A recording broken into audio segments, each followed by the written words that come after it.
house arrest after an attempted protest against the skyrocketing prices of commodities such as fuel, soap and cooking oil. During a press conference at his residence in Kasangati, retired Colonel Dr. Kizza Besigye urged members of parliament to unite and fight what he described as the junta. Emiwendo gy'ebintu ebyereze eyo side emu naye ne side endala nti nenfuna n'akatono omuntu ke yali afuna nako tekakyaliwo.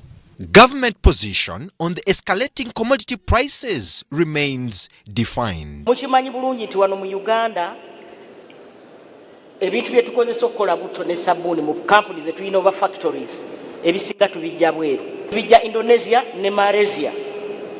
Kakati olwokuba tubijja bweru, Ukraine bwe yatandika okulwana juzi, aba Malaysia ne basalawo ebintu byabwe okubikolesaamu amafuta. Mu buto osobola okukolamu amafuta, bo ne basalawo okukola factories ez'amafuta basobole okwetaasa kuba amafuta agasinga gava mu mawanga ago. Dr. Warren Kizza Besigye, when asked whether he has interests in political leadership, he reiterated no, but revealed he's ready to offer himself to liberate Uganda. I would like to appeal to you leaders, especially you in Parliament, that managing a transition needs maximum unity.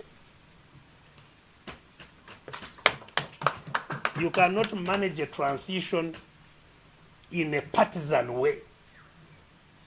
It can't happen. Yeah. Human rights activists Crispin Kaheru also visited Besigye and held closed-door talks that were not subject to media coverage. Brian Tumwinebyaruhanga, UBC News.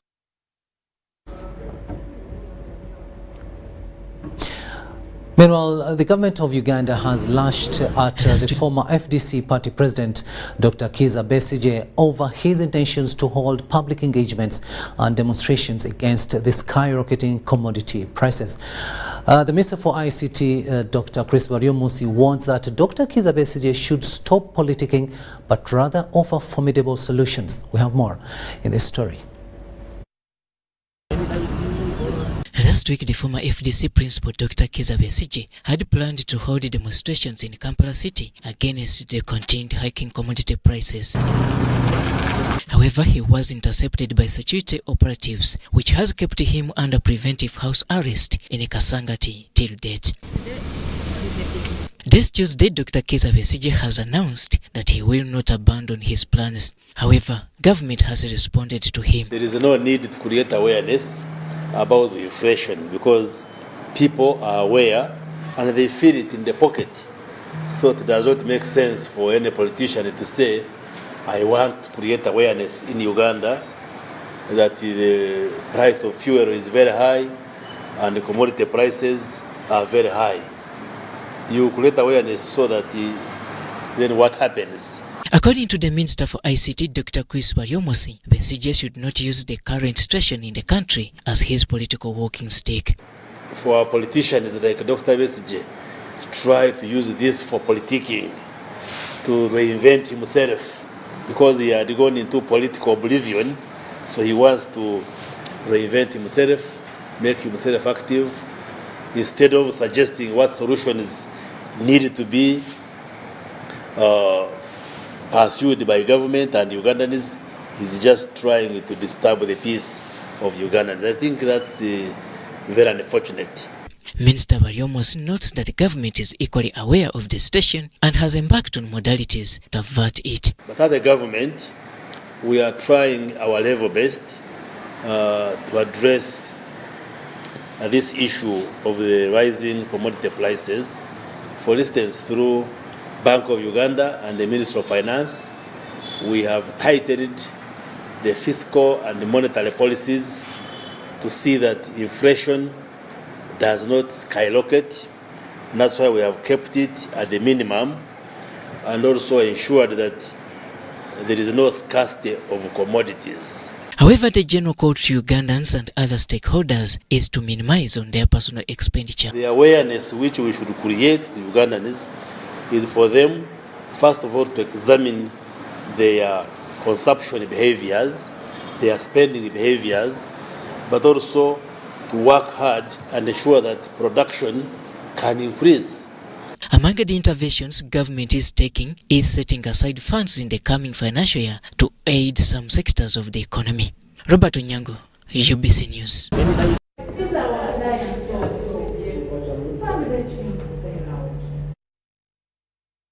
Now, over 450 foot pilgrims from Lira Catholic Diocese have today set off to attend the Uganda Martyrs' Day celebration on June the 3rd. The pilgrims hailing from all the 20 parishes in Lira Diocese will have to cover over 340 kilometers before they reach Namugongo Martyrs' Shrine, where the celebrations will be held. The pilgrims left Lira at 3:30 a.m. and are expected to reach their destination after 2 weeks. Let's get more from Eddie Olwa.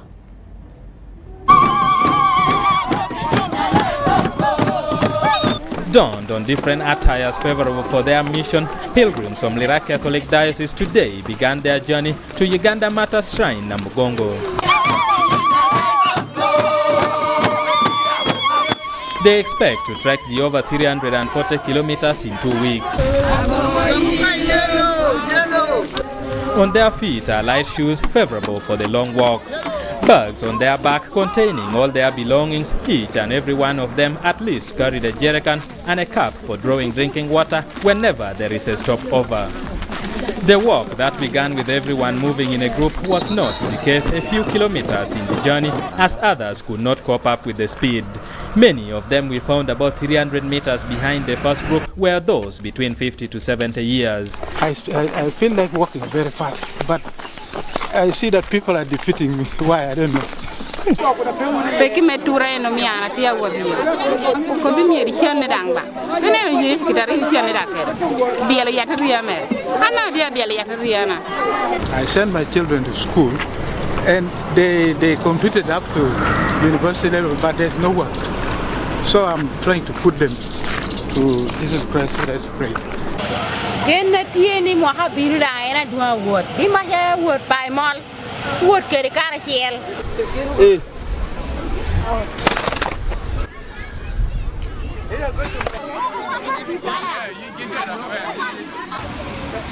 At about 1 p.m. they had 1 hour rest at a lady primary school in Oyam district. Here they had already crossed 2 districts. The spirit was high, but the body needed nourishment. Drama ensued at the water point as everyone needed water to quench the thirst. Francis Elia, the coordinator for Lira Diocese Foot Pilgrims, said there are more women than men in the team. That's why we are suffering. We left our home, we left our bedding.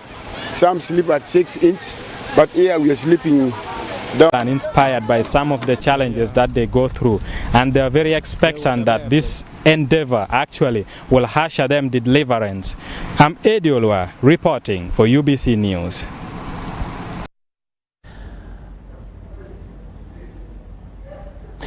Eddie Olwa, thank you so much for that report. And of course, the pilgrims have already started trekking, and we expect more, not just from within the country, but also from outside the country. And that brings us to the end of this first edition of News Tonight. Our next edition comes your way at 10 p.m. See you at that time.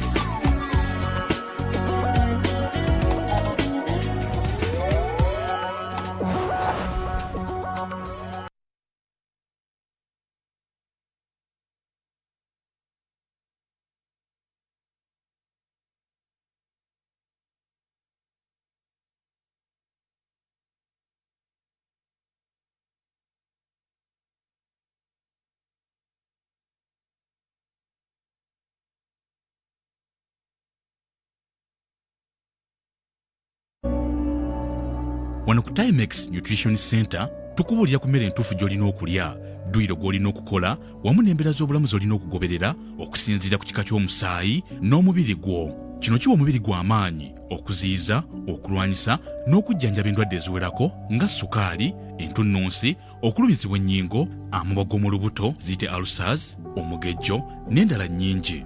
fuula emmere eddagala lyo. Okumanya ebisingawo tusange ku kitebe kyaffe ekikulu ku kizimbe kya Conrad Plaza, Nassa Road, ku mwaliro ogwokubiri. Tukubire ku ssimu noti 758 81 99 52 oba ku noti 778 28 83 61. Yo mu bugwanjuba bwa Uganda tusangibwa Mbalala ku High Street ku kizimbe kya Amazon ku mwaliro ogusooka, oba tukubire ku ssimu noti 754 91 85 9. Ate mu buvanjuba bwa Uganda tusangibwa Jinja ku Main Street ku Kachi Road ku kizimbe kya East Arcade 82, oba tukubire ku ssimu noti 701 45 8 64. Beera omusawo w'omubiri gwo.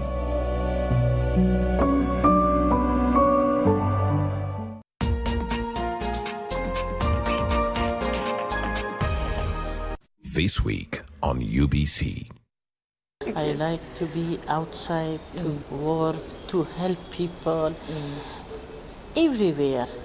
Not only in Afghanistan, everywhere. Yes, to I pass didn't everything. like the history. You didn't like history? I didn't like. I hate that.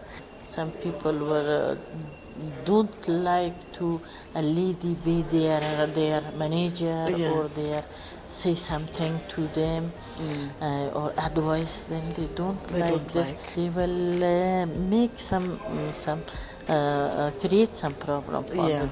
But I try to push. Yes, to push and go ahead. She is a doctor by profession, a gynecologist, and of course our super soul sister today is Mukia, who is going to tell us her story. I don't want to ruin it for you. In Afghanistan, the man never came to a gynecologist. Yes, never. They always say, no, that's women things, women stuff. We also have enough air. It is intellectually engaging. And you can only become a leader when there are problems. I like that. The same applies to Rwanda, Burundi. So what are we federating? Whether rats from another country can be, somebody must be there to hold everybody accountable. But at the moment, we would rather deal with what we have, make it right. First of all, we as elites of Uganda, we have made Museveni the issue. I can tell him Museveni is not the problem of Uganda. The problems of Uganda are much deeper. We can change the next 20 presidents and we'll still be this roundabout. Deeply incisive. The different political forces that we have in the country, in the country, we don't seem to really have achieved that minimum political consensus over certain things. Authentically symbolic and insightful. Behind the Headlines, every Wednesday at 10 p.m. with Charles Odong Thor. All on your public broadcaster, UBC, Inspiring Uganda. Diocese of Kigezi.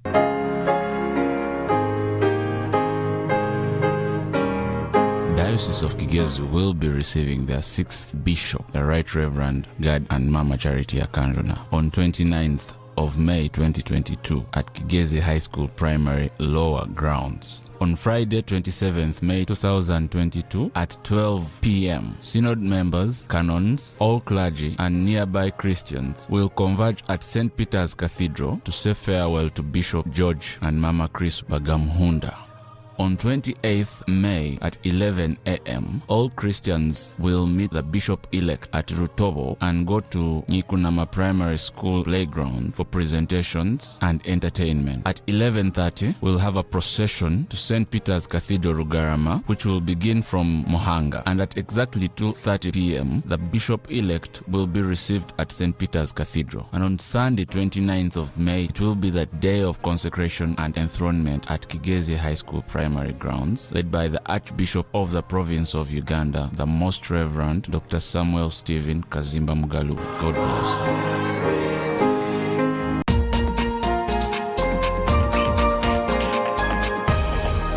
you. This week on UBC. That is the lake which is on the Uganda note of 20,000 shillings. And the name of the lake, it is called Lake Nyinambuga. It is 130 meters deep. So the lake is very beautiful and it's rich in biodiversity. So when you're here, you could be able to see Ndali Lodge, and then you could be able to see the distinctive hills in this area, as well as Rwenzori Mountain. 107.3 Kampala, 96.9 Mbale, 95.7 Jinja, 98.6 Soroti. You are all covered. UBC Mutego.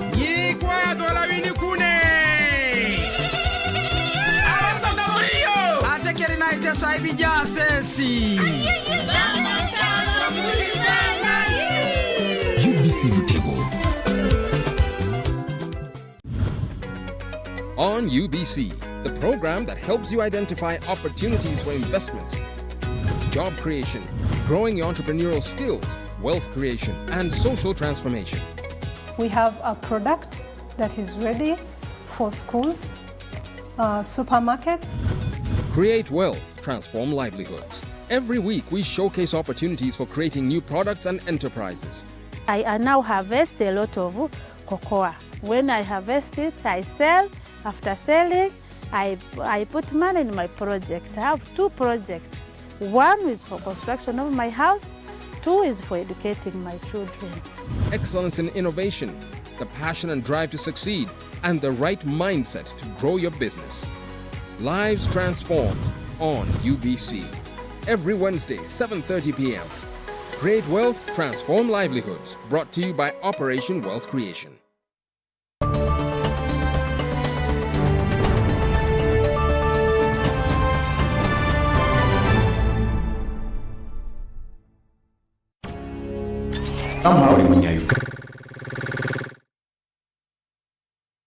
Well, thank you so much, and a very good evening. My name is Jagenda Semakola Ziksoka. Welcome to UBC TV. Tonight, again, my name is Jagenda Semakola Ziksoka, and of course, on another very lovely evening to all of you out there watching us, and of course, with us. We just want to let you know that we'll be with you for the next 1 hour until the hour of 10 o'clock tonight, when we will again release you to the bulletin at the time. Now, the conversation that is coming your way today is a conversation that specifically and predominantly entails the electronic court case management system. And just allow me in studios today to welcome and introduce my visitors, my guests. I'll start with His Worship Jameson Karemani, and he is a spokesperson of the Judiciary of Uganda. You're very welcome, Comrade Ndogo Jameson Karemani. Thank you, Bwana Jagenda, and good evening, our viewers. Okay. We are happy to be here. It's such a long time. I remember when you last year, was maybe in 2020, I don't even remember. It's some time. It's some time. But I'm happy to be back. Thank you. Yes. Okay, we've kept the fort here. We're still holding on, and you find us back again. We thank God. In good shape. We thank God for that. Thank you very much. Yeah. Well, together with His Worship Jameson Karemani is my sister, Julian Reju, and she is a technical advisor of what we talk about tonight, the electronic court case management system. You're very welcome, Julian. Thank you, Jagenda. It is nice being here. Okay. Nice seeing you as well. Thank you for having us here. Okay, you did very welcome. We'll talk about automation in the judiciary, and I think it will be very prudent to actually start with you, the technical advisor, Julian. Take us through the journey of automation in the judiciary, because here is where we are now. We are automating everything, and we are going digital and Talk to us about the journey of automation. Automation in judiciary started quite some time. More than 10 years ago, about 1997. And during that time, we tried to set up the infrastructure, provide internet into the courts, provide computers. And from there, we moved and developed actually a court case administration system. It was more internal. We, of course, introduced a couple of things, audio recordings. We also introduced the video conferencing. However, as we moved along, requirements started changing, the needs changed, and we also realized that it was more internal.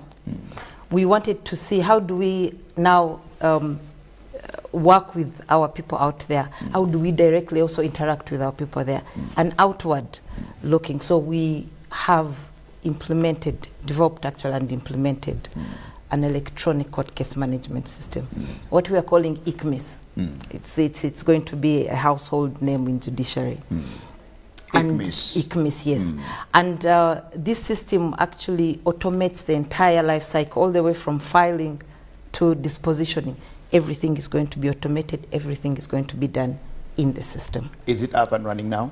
Yes, it's up and running. We launched on 1st of March 2022 this year, and we have rolled it out in 7 courts, 7 what we are calling cluster 1 courts, and this one is to manage transition. So these courts, that is of course the highest court, Supreme Court, then Court of Appeal, Constitutional Court, then we are in land division. Yeah, basically the High Court division, land division, civil. We have also gone to anti-corruption court. We have also accommodated the lower courts, that is Mengo Chief Magistrates Court.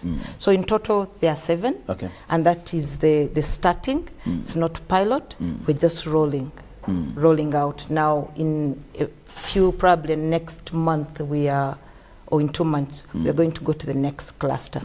Okay, but yes, it's up and running. No more filing using manual papers. Everything is electronic. Speak to us, Your Worship Karemani, on this particular system, its functions, and what you actually think it brings to the judiciary.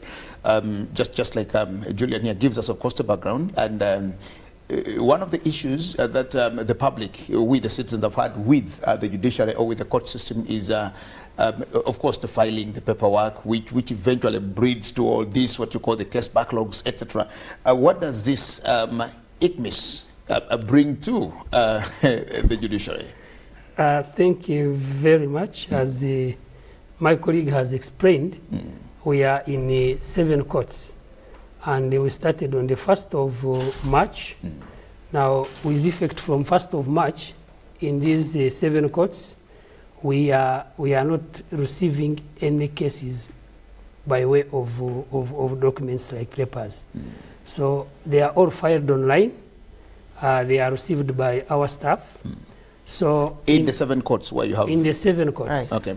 What we have done is that we have turned what was being done manually by people carrying books and the papers and filing them in our registries. We are now doing it online. So someone sits wherever he is. If what you require to have is you have to have a computer, or if you want to use your phone, because it is also defined as a computer, you have to have internet. So once you have that, and you have also acquired our username, where you come and you open kind of an account, which is a very simple one, because you don't have to carry any documents to do so. We only need your telephone and your names, and then they enter into the system, and then you get your entry. So once you have that, it means that you are ready to log into the system. So what is happening is that at the moment, lawyers and other people are filing their cases. I was actually going to ask, those details are given to individuals, are given to lawyers. Who are they given to? Because the logins and the login credentials, etc. Who do you give them to? Now, every person who wants to interact with our system comes and is given the credentials. So, but basically, most of the people who have had to do that are those with cases and lawyers. So they use those credentials to get into the system. And once you are in the system, now you are able to file your case. You are able to check the status of your case. And that is what is happening in those courts.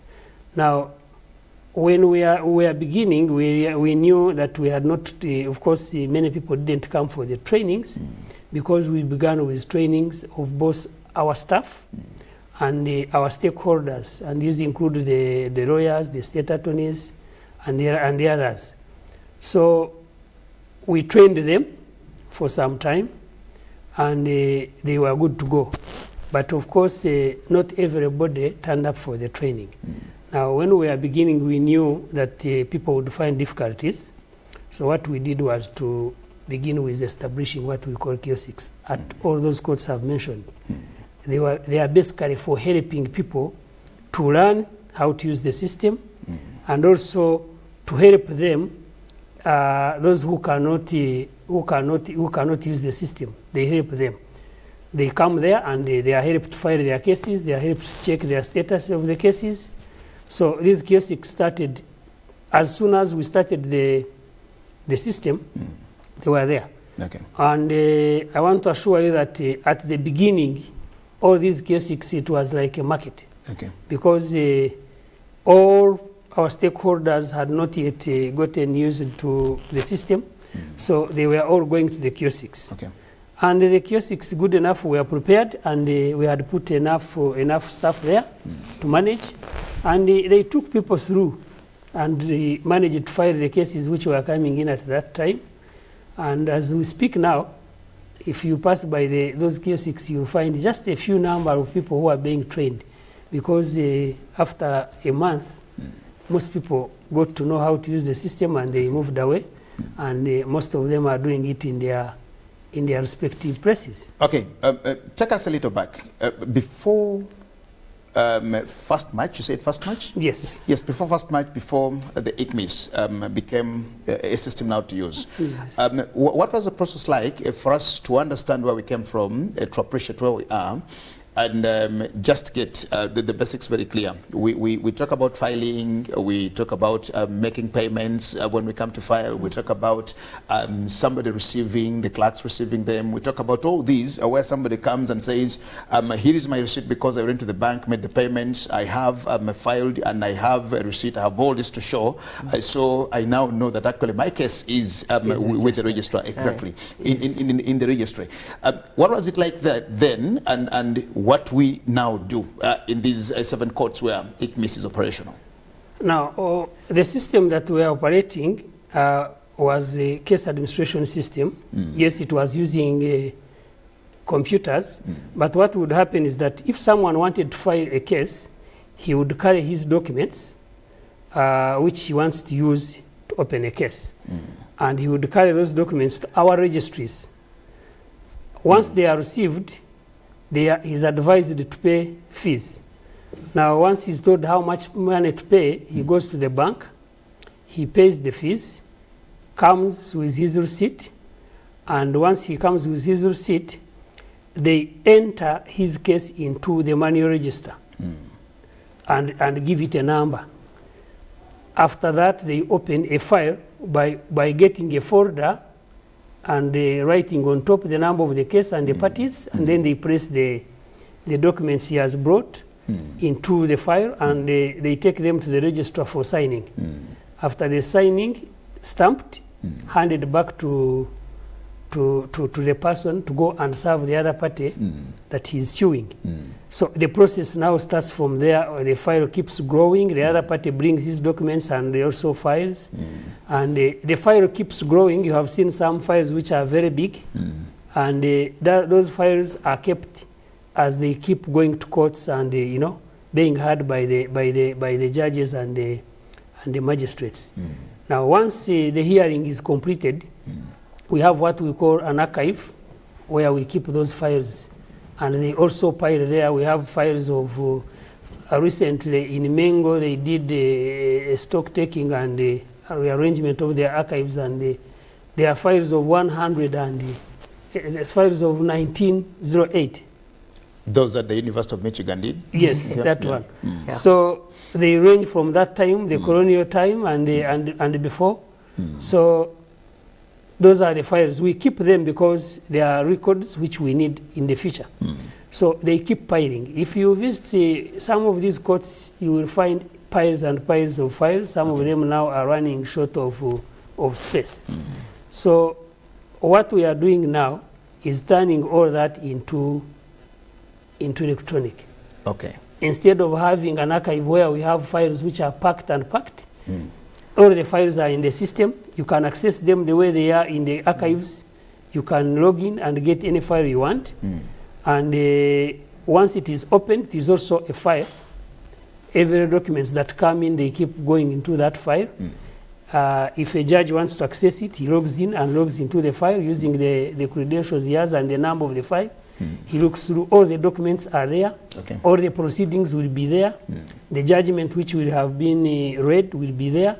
So everything that we have been doing manually is now done electronically. Okay. Yes. Julian, as a technical advisor for this system, and I thank you, Your Worship, for that explanation, and of course the history that you gave to us. Let's understand now, everything that we've been doing manually has now been brought into the digital system, the electronic system that we're running. Right. We talk payments now, we talk the calendaring bit of it, we talk all these things now onto the system. We want to let everybody know, like we have mentioned, one of the key features that has come with the system is e-filing. E-filing. Meaning that you can file from anywhere you are. You don't have to walk to the courts. You can sit in your chambers. You can do it from home. You're able to file your case. Before, that was not possible, as you can imagine. Then the other beauty is you can also pay online.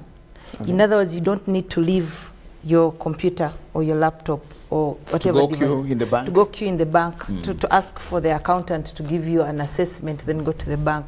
You know how we normally have these challenges where they have given you bail at about 4 and you have to go and pay money and come back. Now you are going to be able to do everything in the system. You don't need to move. You can use your mobile money. You can use Visa for those that are able to. Very simple, very basic. The other bit that has come with the system is notifications. You're able to receive notifications about what is happening to your case. You don't have to come to court, come and ask what is my status, what is happening. Every stage of the process, you receive notification. If you filed your case and you get a case number, automatically they send you a notification, this is your case number, your case has been registered. If hearing has been set, sends a notice that your hearing date is on this date, please appear on this date. Summons, anything that happens on your case, you're notified. It has provided the litigants, our people, some level of being able to interact with the courts at least much more easily, transparently than before. I don't need to walk to court. Everything is on my phone or in my computer. I can go and check and find out what is happening to my case, where is my case, who's handling my case. So there's quite a lot that has come with it. Obviously, the other beauty is, of course, calendaring, like I've mentioned. The lawyers, our friends, the lawyers, the law firms, don't need to carry diaries and so on. They just go to the system and they'll be able to tell when is my... when am I appearing? When am I supposed to do this? When is this? When is that? It's on the system. Okay. So you're able to track your case throughout the entire process. So it minimizes on time wasted, cost of moving from one place to the other. You're going to court, you probably have a client in Gulu, you have to drive all the way to Gulu. You don't need that. If anything happens to the case, you're notified. If cases probably adjourned for whatever reason, you're notified. At least you don't have to appear.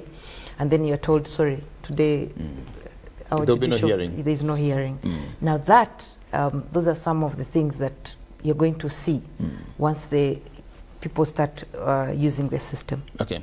We've had cases of course now, of files disappearing and files getting lost, and they look for files, you come and they say, well, we can't find the file. We can't find the original statements that you did at the police. We can't find the original statements that the scene of crime investigator actually put onto this thing and stuff like that. Where does that also come in now? Or this is, because I need to understand that, you know, when you talk about the life cycle of a case itself, it starts somewhere. You commit a crime here today, and by the time it gets to His Worship Karimani here, it goes through some process. Yes. Yeah, there are issues of the file is missing, documents are missing on the file, some papers are missing, some testimonies or whatever are missing, statements, etc. What happens?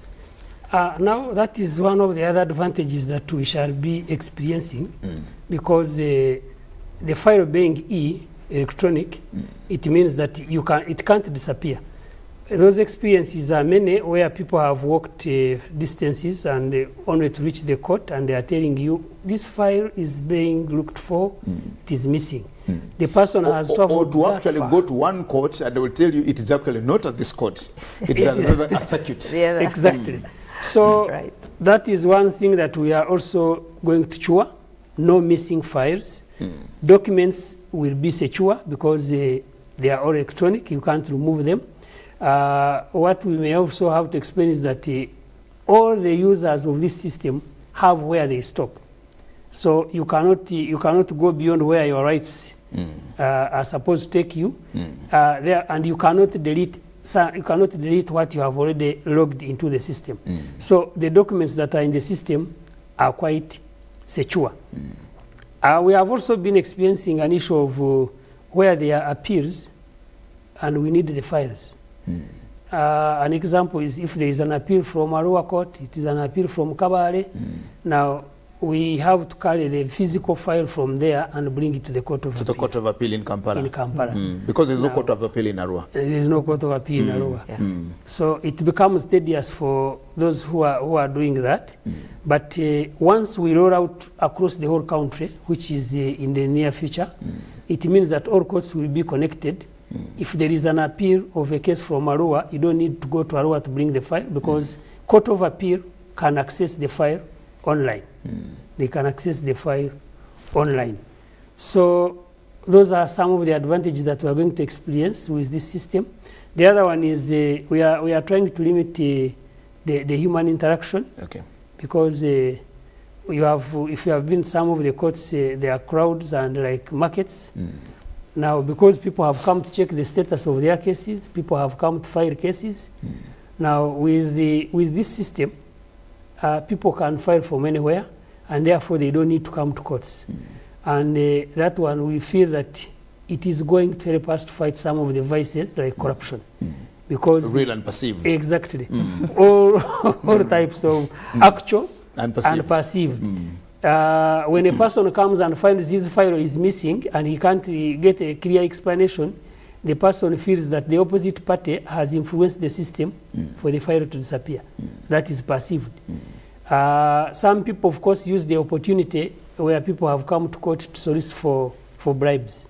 So if people are doing their things, getting notifications of their cases when they are fixed, and the system has also the capacity of allocating files to the judges, the system automatically can give you a judge. You don't need to start saying, I am looking for a judge X. Please talk about that and let the world hear that. Talk about that and let the world hear that. But because there have been also those issues where somebody says, no, but it's okay, don't mind, give me your case. I know His Worship Karemani is actually, I will make sure that the file goes to Karemani. And once it is actually Karemani handling our case, then I am done. Be rest assured. So now the system, once you log in your case and the case is registered, it knows the system has the number of judicial officers who are in that place, and it straight away allocates the file to the judicial officer. And it allocates looking at the number of cases that somebody is handling. The person has. The one who has less, it adds. Okay. Yeah. So that's how the system is integrated. Yes, that is how it is meant to perform. So that one helps you because you randomly get a judge. You don't have to say, I have a relative here. Who benefits from that? You know? Because I also want to see, now this system is actually very good to the judiciary to start with. Yes. It saves money, it saves lots of things, it quickens the processes, and it gives you a very good monitoring system. But to the litigants, to the public, to the citizens, to the people now who run to you, who come to the courts, what should they be proud about in having such a system like what we talk about here, the ICMIS. One basic one is of access to information. People move from long distances to just come and find out where is my case, who's handling my case.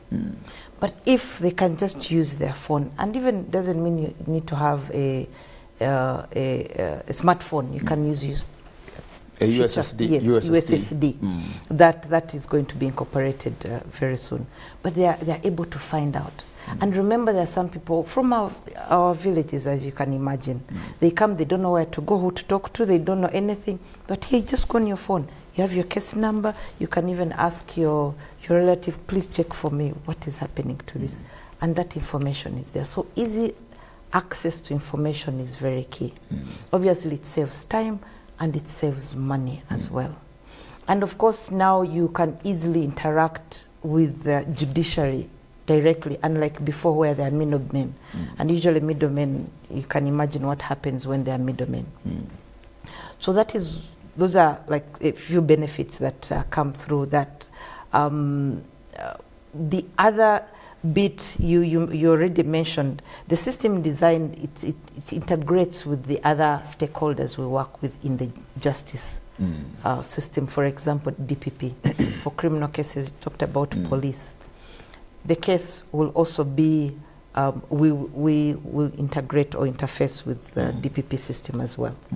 So chances of your file being seamlessly submitted to judiciary from DPP. Obviously, that file normally comes with a charge sheet and the police and it starts with the criminal register book number, and then it follows. And now this is automated. It's electronic now. It's electronic document. Okay. With all that information will be submitted seamlessly. It comes to judiciary. Now, once it comes to judiciary, chances of it disappearing or getting lost is not possible. Once on the system. Once on the system, then you have it and there. Submitted and received by the court, that's it. Yeah. So there are benefits in terms of security, no more losing files, time and money. Those are some of the quick ones that the public will definitely, and transparency at the end of the day. Your Worship, I think this is very good. And we just need to embrace it. First and foremost, we need to accept that we can't regress, we can't go back. Yes. We are into 7 courts, and then the other day we'll be into 17 courts, and the other day we'll be into 27 courts, and then we shall have covered the whole nation thereby. So we can't go back. And then we've allowed that that's the way to go, and that's where we are actually going. So let me also just get this. Now, one of the other things that we've battled with in our judicial system is case backlogs. And I will tell you, this case has actually been here for so many years now. One judge handles it, and another judge, and another judge, and another judge, and it gets very stale. But of course, at the end of the day, you need to get justice. And that's when we keep making all the noise over justice delayed is actually justice denied. Does the system have a time frame of when a particular case, it could be a civil case, it could be a criminal case, or a particular time frame that this case, in this particular time, should be dispensed, justice should be dispensed, and file closed. If you go to the appeal, go appeal. If you take the judgment as it is, so be it. Now, this system, of course, the major aim we have is to have efficiency. Okay. That is the biggest aim we are having. Efficiency. In service delivery. Exactly, in service delivery.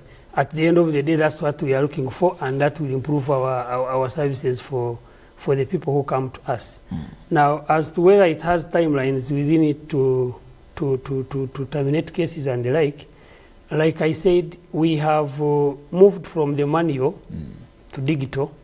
So all the laws that we are applying in the manual are still applying at the moment. So if we had timelines in some cases, we have to follow them even here. Okay. But of course, one other advantage that we help us in, like in the backlog, it may not be realized now.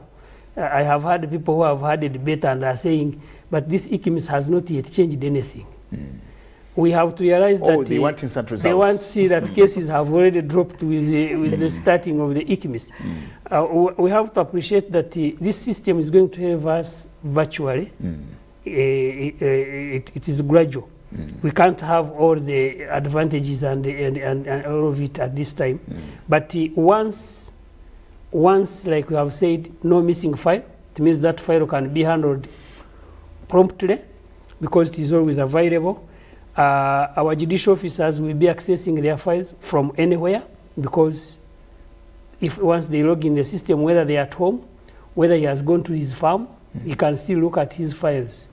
So that means the judicial officers are going to put in more time than they have been putting in, because they don't need the physical files to carry them with the risk sometimes, because some files are a security risk. You can't just carry it out of the office. But now that it is online, when you have your free time during the weekend, you are able to read your file. And as he's doing that, it means he's putting in more time, and in a way that will help us to fight backlog. It will help us to fight backlog. People can file documents promptly from anywhere. That means every process is going to be quick. Okay. And as we have those quick ways of doing things, we are improving and we are becoming efficient. And once you are efficient, backlog in the long run, we shall have it done. The system helps us, yes, to monitor our cases and look at how they are moving, and therefore those which have overstayed, they can be weeded out, and that is the way we have to fight the backlog. Technical advisor Julian, right here, come to the conversation. Help me understand this now. You talk about a system that you rolled out on the 1st of March, and these are just about 2.5 months or 3 months about. And it's a Ugandan thing that when you say you need national identity cards, it will take our time until you're told much later that you actually can't do this without a national ID. Then we all go and scamp at Kololo to get them. When they tell you go register to participate in national elections, we'll take it for granted until the other day when electoral commission says, okay, you're actually not going to even contest because you're not on the register. We take a lot of time. We are very complacent on certain issues.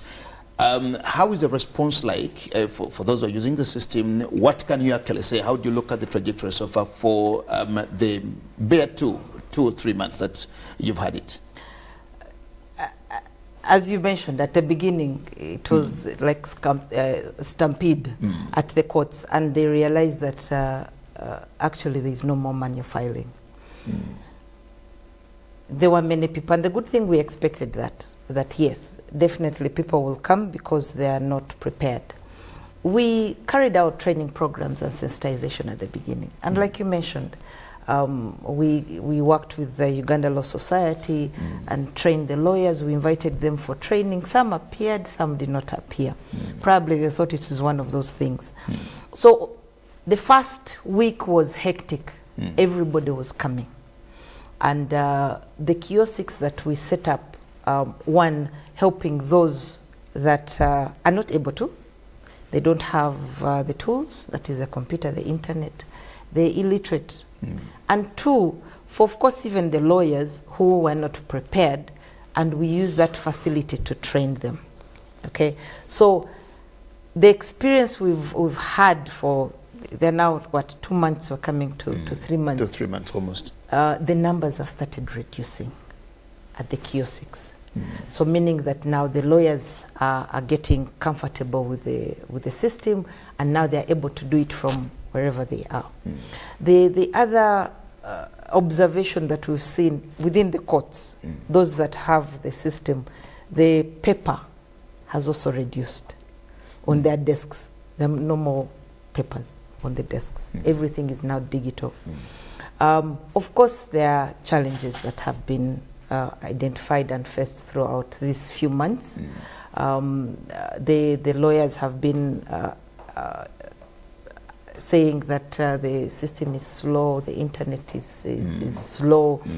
And we've been telling them that, yes, you see, now you might have to start thinking about investing in your internet.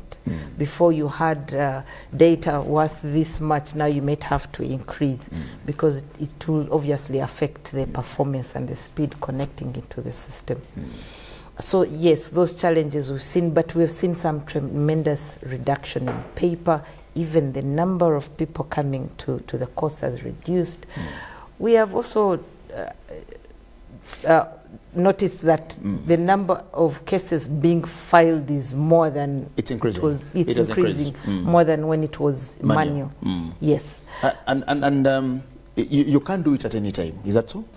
Or it has times that close it, because when you're doing it manually, you have to come to court at a particular time where you find a registrar in there, and you can actually do it now when you have quicker internet or so. Anytime. It's interesting, we've seen some cases being filed at night. that are coming into the courts system. in the system. It's 24/7. Anytime, anywhere you'll file. Obviously, the system gives you a timestamp when you filed and what time you filed. Okay, if you filed at midnight, you know, if you filed at you did at the time. that's the following day at this time. Okay, so it provides that flexibility. You can file anywhere. You can even file when you're out of the country because it's a web-based interface. To the court staff, Your Worship, what does it give to them? And you know, like you're saying, when such new innovations and inventions come in, they don't leave all of us well, because some of us are used to being around the corridors, and you know how to, you of course tell them, I am a court staff, I know how to get to Justice Karemani very quickly, so Margaret, please give me that file. You know, you send in the file with Acre 50 in the file, and you know when you get there, these things are happening, and not everybody is happy with your system, because you are going to make a few people starve. Yes, of course, there are people who may not be happy with the system because they were benefiting from the order arrangement. But one thing that they have realized is that the system has come and it's not going back. So they have realized that they have to adjust and fit in the way the system is working. And they have also realized that it is advantageous to them, because when in the past, when a file would be required, sometimes they would take long to look for it, and sometimes some of them would be sanctioned for having failed to locate the file. But now that the file is electronic, they are also finding it easy. Generating reports, they are the ones who generate reports, which are required for various things. Now they find it easy to generate reports. And they are also comfortable. You know, they had to do a lot of writing things. Now you are seated and you are doing it on electronically using a computer. You don't have to write and get tired with your hand and all that.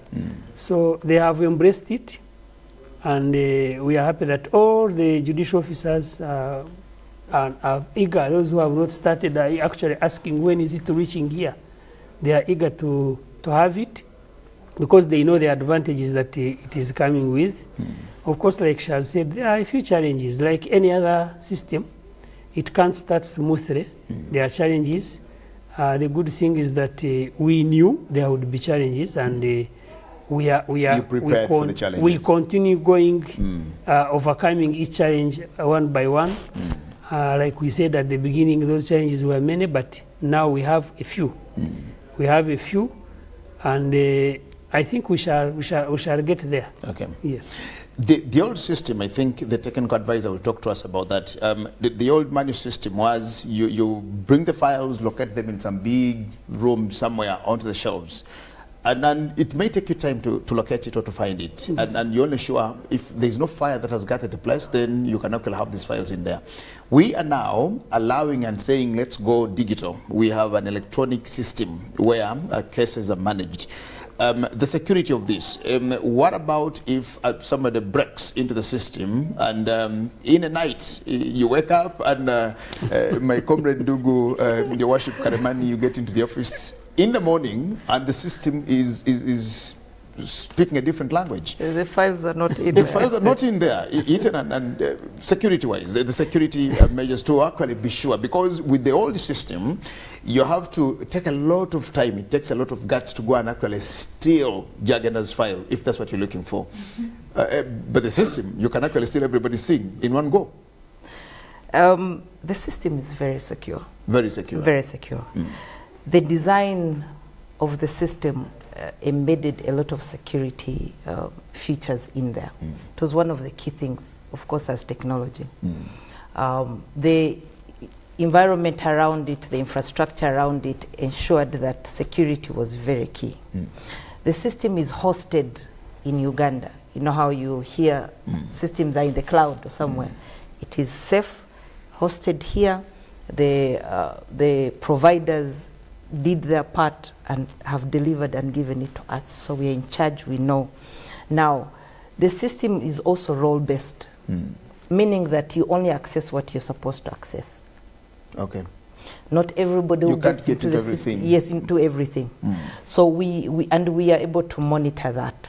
So in terms of security, you're rest assured that the system is able to handle that and manage that.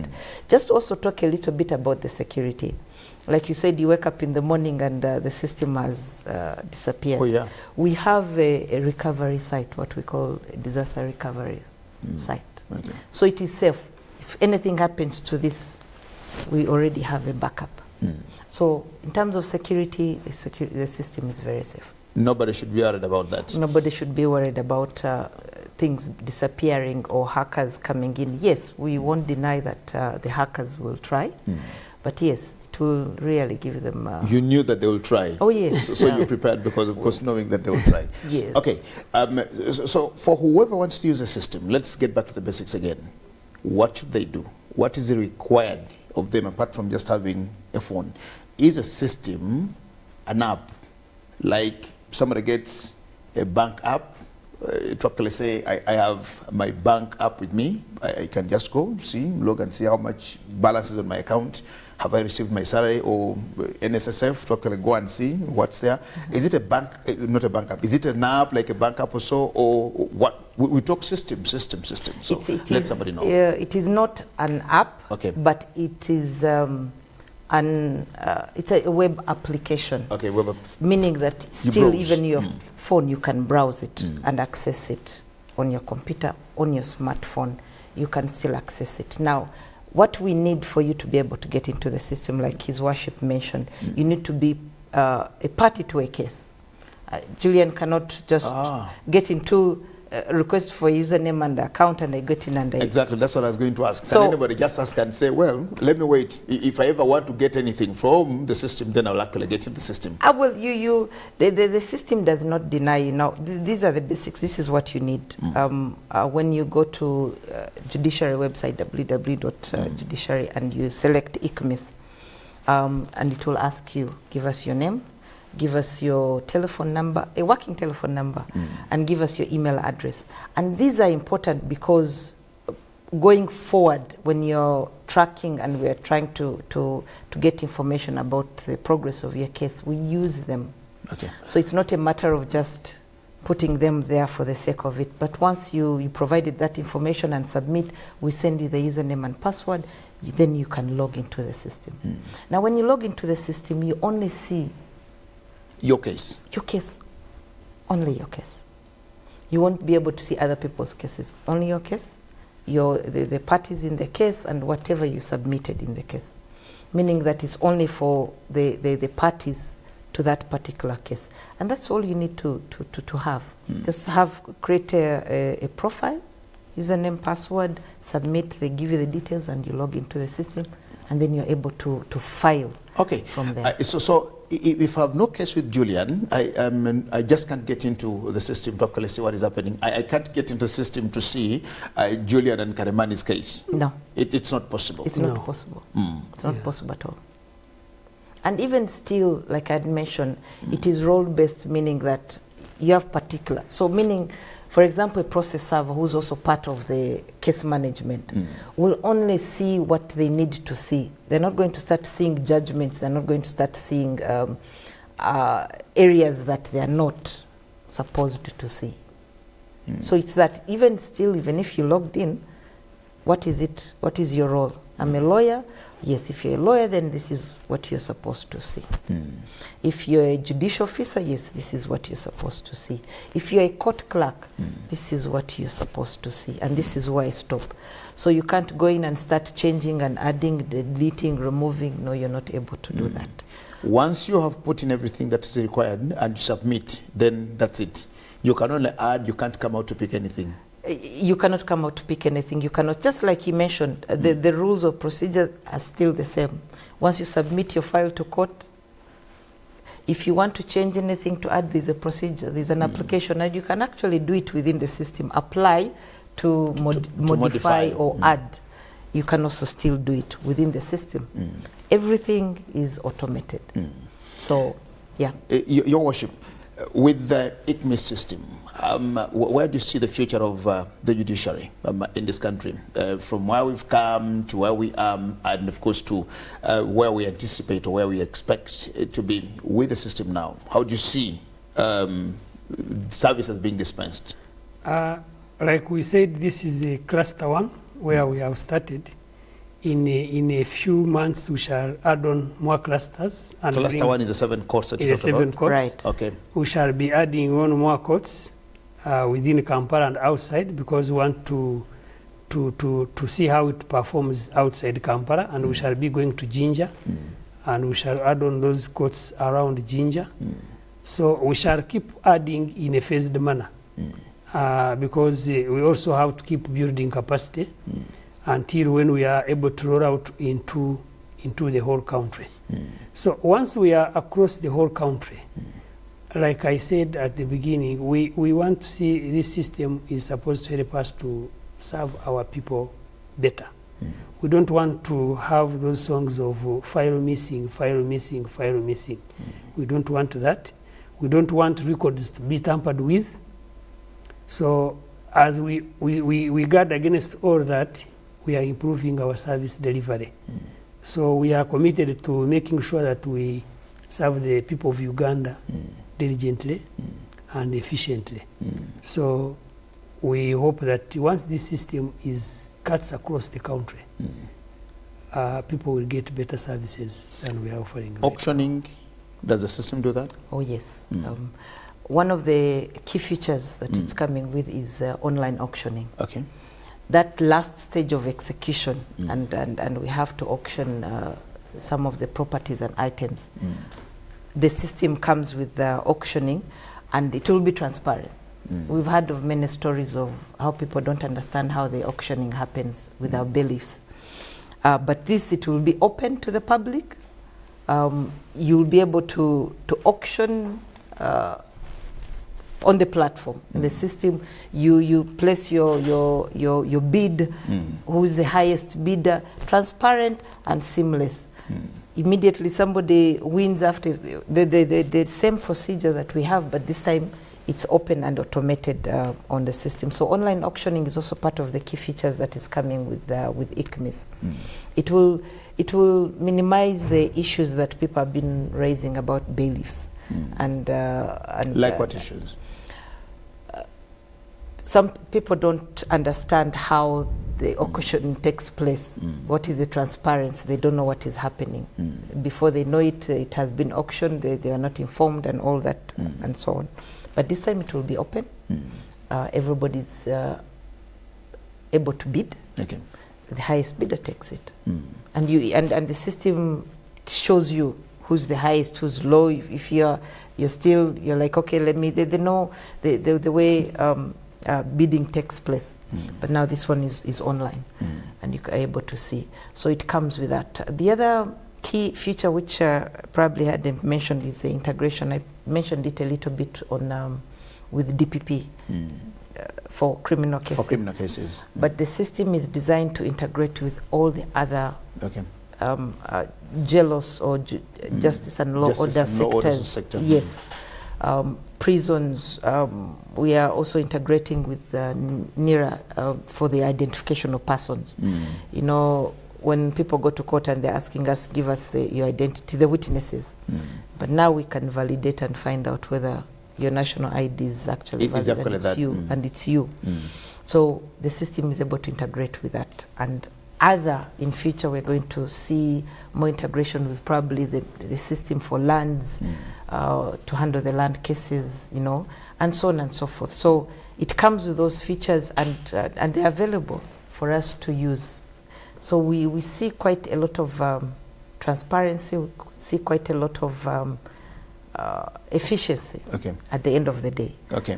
On numbering, I think I call it numbering also. Yes, but on case numbering, because the life cycle of a case starts somewhere, and they give you a number for the date when it came and etc.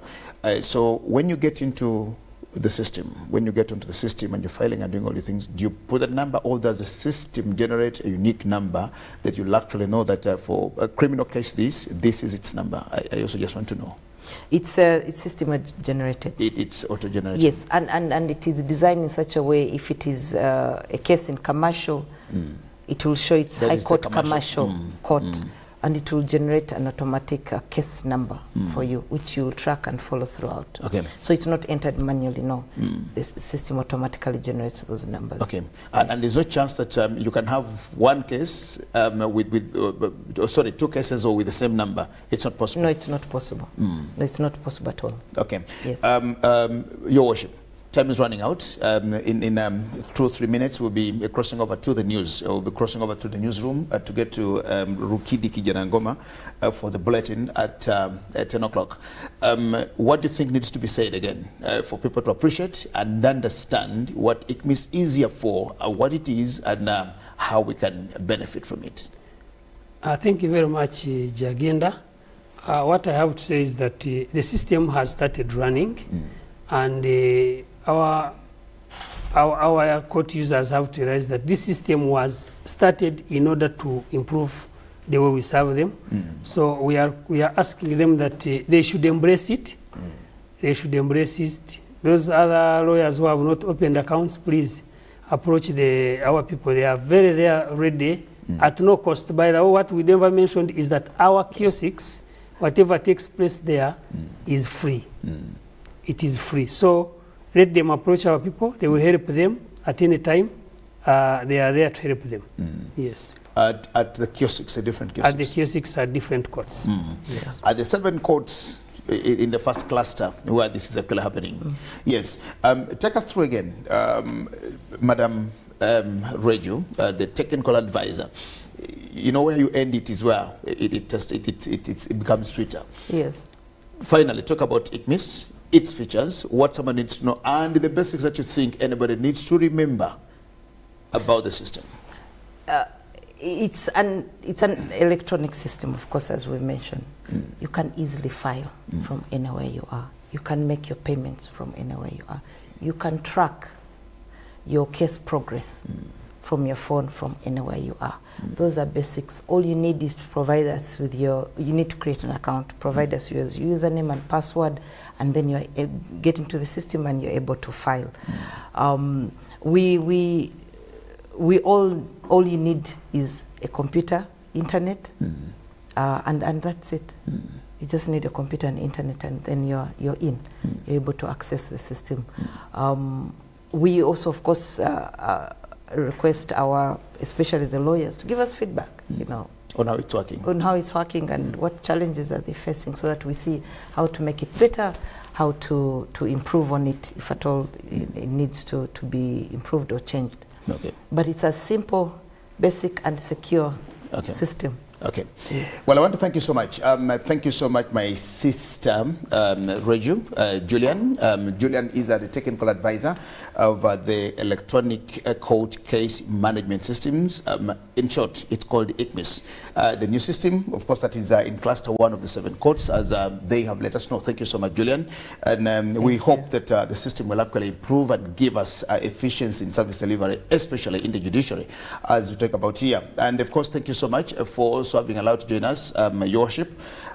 Jamson Karemani, the spokesperson over the judiciary of Uganda, from a very engaging conversation on the electronic court management systems that we've been talking about here tonight. And just before we cross over to Rukidi Kijanangoma for the bulletin at this time, to just remind you that Timex Nutrition Center, their program is supposed to be on air this very evening at this very time. It's been shifted to Friday at 9 to 10. So for those of you who are waiting for Timex Nutrition Center, our apologies once again, and to just remind you that it's our TV, it's our air, it's our everything. So we will still be with you on Friday at 9 to 10. Thank you so much, gentlemen. Thank you so much, lady. And of course, to all our viewers out there, we now take you over to our news studio with the Rukidi Kijanangoma for the bulletin at 10 o'clock. My name is Jagan Asemakola Ziksoka, wishing you all the best. Shalom, and over to you, Rukidi.